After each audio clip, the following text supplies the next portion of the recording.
Assalamualaikum warahmatullahi wabarakatuh. Hamdan wa syukron lillah ma ba'dah. Sahabat Air News dimanapun berada, semoga senantiasa sehat walafiat dan dilancarkan dalam segala urusan kita. Sahabat Air, saya nggak akan berhenti membahas polemik nasab ini ya, karena ini juga berurusan dengan nasib bangsa kita ke depannya gitu lah ya, nasib generasi kita ke depannya.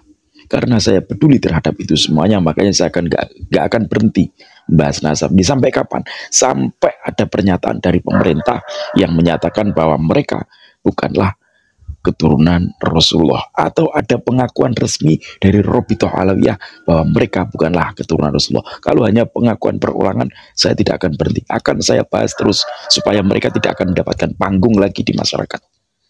Silahkan mereka mendapatkan panggung ketika mereka sudah menyatakan dirinya bukanlah keturunan Rasulullah. Jadi orang itu memuliakan karena ilmunya, bukan karena nasabnya.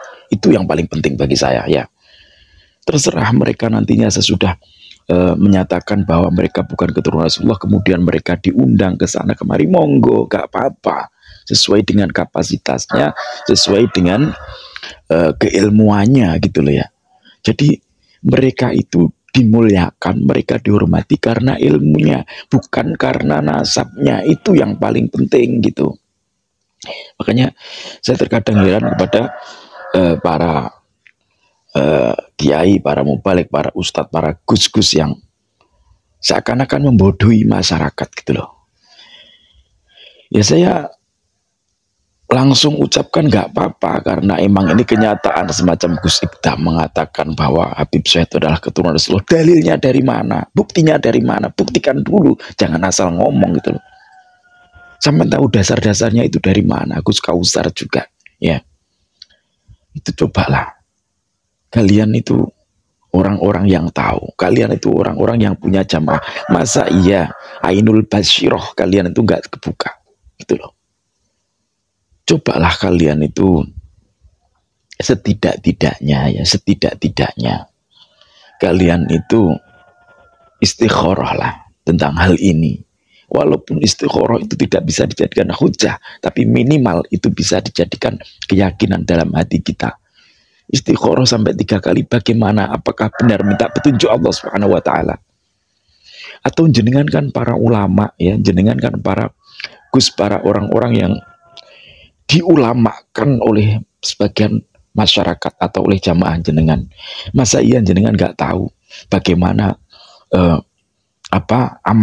amalan-amalan yang kemudian bisa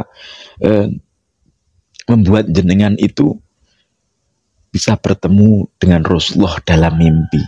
Tanyakan kepada Rasulullah di situ. Ya, minta, benar-benar minta kepada Allah. Cobalah kayak gitu dulu. Atau kalian jenengan membaca-baca kitab-kitab tentang kitab nasab, tentang kitab-kitab penemuan-penemuan yang sekarang sudah dikumpulkan oleh Kiai Nur Ikhya contohnya, yang sudah berpuluh-puluh juta keluar uang untuk mencari manuskrip terdahulu. Bukan kitab-kitab yang dimunculkan Ba'alawi saat ini, bukan. Karena itu sudah banyak perubahannya. Coba cari manuskrip yang lama. Kiai Nur Ikhya itu sampai habis puluhan juta untuk mencari itu semuanya loh. Bukan Kiai Nur Ikhya saja, masih banyak kiai muda yang menghabiskan uangnya hanya untuk mencari kebenaran. Bukan kemudian yang punya jamaah malah ini keturunan Rasulullah, dari caranya bersolawat membuat bergetar. Oh, lagi. Nasab itu ditentukan dengan cara ilmiah, bukan dengan perasaan. Dengan perasaan, kalau dengan perasaan semua orang juga bisa. Gitu loh. Kalau perasaan saya mereka bukan keturunan Rasulullah gitu loh. Itu perasaan saya. Tapi perasaan ini sudah lama dan sudah ada buktinya gitu. Ya, dari mulai tingkah laku mereka yang tidak sama sekali menunjukkan sikapnya Rasulullah. Ya, kemudian dari kebohongan-kebohongan, dusta-dusta. Semacam Mi'raj 70 kali dalam sehari. Masa ada orang yang bisa melebihi Rasulullah? Kan gak mungkin, Rasulullah aja cuma sekali kok gitu loh. Terus kemudian mereka bisa bertemu dengan Rasulullah setiap hari secara yaqodoh. Mana ada gitu loh. Jangan bohongi kami lah mengatakan Tahrim itu tempat yang mulia, di mana ada habaib, di situ adalah tempatnya menjadi subur, menjadi mengalir airnya. Dulu Jawa itu nggak kayak gitu, gersang dan sebagainya. Coba sekarang lihat Tahrim itu loh, tetap gersang, mana ada kesuburan di sana. Jadi jangan bodohi kami, kalian pun jangan mau untuk dibodoh-bodohin gitu loh. Terkadang apa itu yang membuat kita bodoh itu sebenarnya kita sendiri gitu loh. Kalian tuh bodoh tuh karena kalian tidak mau belajar, tidak mau mencari kebenaran. Saya nggak mengatakan semua Habib-Habib itu jelek, nggak ada yang baik, nggak mungkin nggak ada, ada. Cuma satu di antara 1000 gitu loh, yang di Indonesia ini yang baik. Semacam Habib Zain Gribu itu emang dikucilkan karena apa? Karena beliau emang benar-benar membela negeri ini. Beliau tahu diri, beliau tinggal di negeri ini, tahu diri beliau. Saya nggak menafikan, ada yang baik emang gitu ya. Jadi ayolah teman-teman, kita mulai berpikir jernih bahwa kalau bukan kita yang berjuang untuk negeri ini, siapa lagi gitu loh. Kalau nggak mulai dari hari ini, terus kapan lagi? Apa nunggu kita menjadi budak-budak mereka selamanya? Kan enggak toh. Ayo sekarang kita gaungkan, ayo cari kebenaran, bukan pembenaran, tapi carilah kebenaran yang hakiki. Kalau jenengan males untuk baca-baca sejarah, membaca bukunya males, ya udah kalian dengarkan dari channelnya Kiai Nur Ihya ya, dari Gus Abbas, kemudian dari Kiai Imaduddin Usman. Jangan framing-framing mereka.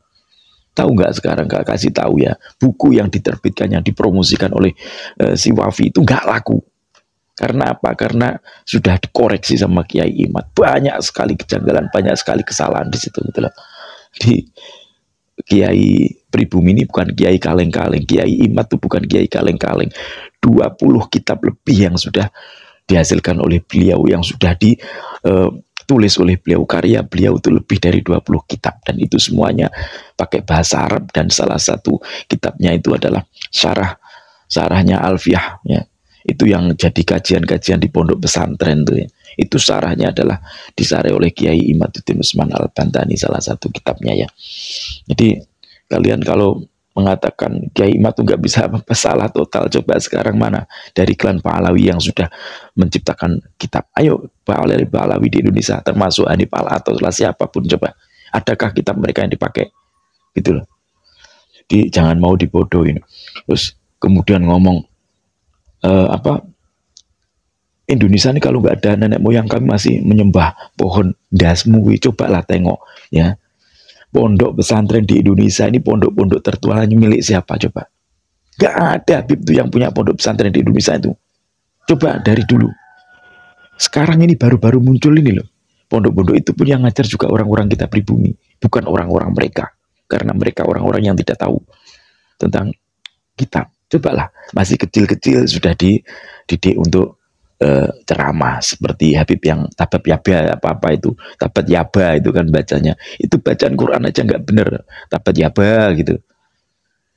Dari mereka itu emang di apa ya istilahnya itu dicetak untuk mencari uang, sebagai mesin pencetak uang untuk klan mereka sendiri. Makanya nggak ayal kalau Habib-Habib di Indonesia itu hidupnya mulia-mulia. Karena apa? Karena kedunguan kita sendiri gitu loh. Oke, mulai sekarang jangan lagi mengundang Habib-Habib itu ya. Di daerah kalian masing-masing, ayo kita tolak. Ketika ada yang mengadakan, kita tolak. Semacam kemarin ya, ini di UIN nih, yang di Tulungagung ini. Kemarin mau mengadakan apa, atau mau mendatangkan Habib, ditolak. Ya, sekarang apa? Berganti. Yang diundang siapa? Yang diundang Sayyid Zulfikar Tasyaiban itu ya. Jadi kita nggak mau lagi dibodoh-bodoh oleh mereka. Berani nggak daerah kalian menolak semacam itu? Daerah kami sudah mulai berani, gitulah. Ayo kita bersama-sama berjuang demi negeri ini agar anak cucu kita tidak terbelenggu oleh doktrinnya Pahlawi. Wallahul muwaffiq ila aqwamit thoriq. Assalamualaikum warahmatullahi wabarakatuh. Salam NKRI.